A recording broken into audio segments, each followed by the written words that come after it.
फूटा घड़ा। बहुत समय पहले की बात है। किसी गांव में एक किसान रहता था। वह रोज भोर में उठकर दूर झरनों से स्वच्छ पानी लेने जाया करता था।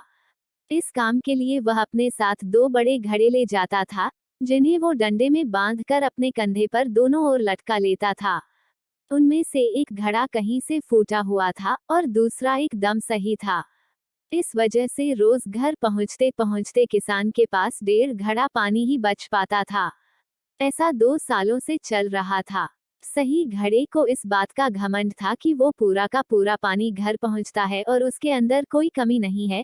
वहीं दूसरी तरफ फूटा घड़ा इस बात से शर्मिंदा रहता था कि वो आधा पानी ही घर तक पहुंचा पाता है और किसान की मेहनत बेकार चली जाती है। फूटा घड़ा ये सब सोचकर बहुत परेशान रहने लगा और एक दिन उससे रहा नहीं गया। उसने किसान से कहा, मैं खुद पर शर्मिंदा हूँ और आपसे क्षमा मांगना चाहता हूँ। क्यों? किसान ने पूछा, तुम किस बात से शर्मिंदा हो? शायद आप नहीं जानते, पर मैं एक जगह से फूटा हुआ हूँ और पिछले 2 सालों से मुझे जितना पानी घर पहुँचाना चाहिए था बस उसका आधा ही पहुँचा पाया हूँ। मेरे अंदर ये बहुत बड़ी कमी है और इस वजह से आपकी मेहनत बर्बाद होती रही है। फूटे घड़े ने दुखी होते हुए कहा। किसान को घड़े की बात सुनकर थोड़ा डक हुआ और वह बोला, कोई बात नहीं, मैं चाहता हूँ कि आज लौटते वक्त तुम रास्ते में पड़ने वाले सुंदर फूलों को देखो। घड़े ने वैसा ही किया। वह रास्ते भर सुंदर फूलों को देखता आया। ऐसा करने से उसकी उदासी कुछ दूर हुई, पर घर पहुंचते पहुंचते फिर उसके अंदर से आधा पानी गिर चुका था। वो मायूस हो गया और किसान से क्षमा मांगने लगा। किसान बोला, शायद तुमने ध्यान नहीं दिया, पूरे रास्ते में जितने भी फूल थे वो बस तुम्हारी तरफ ही थे। सही घड़े की तरफ एक भी फूल नहीं था।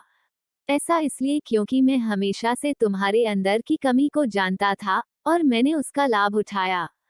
मैंने तुम्हारे तरफ वाले रास्ते पर रंग बिरंगे फूलों के बीज बो दिए थे।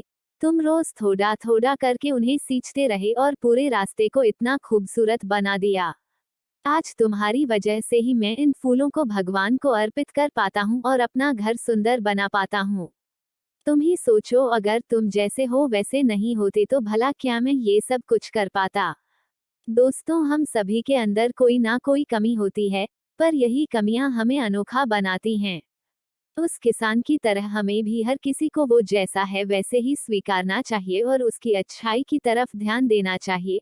और जब हम ऐसा करेंगे तब फूटा घड़ा भी अच्छे घड़े से मूल्यवान हो जाएगा।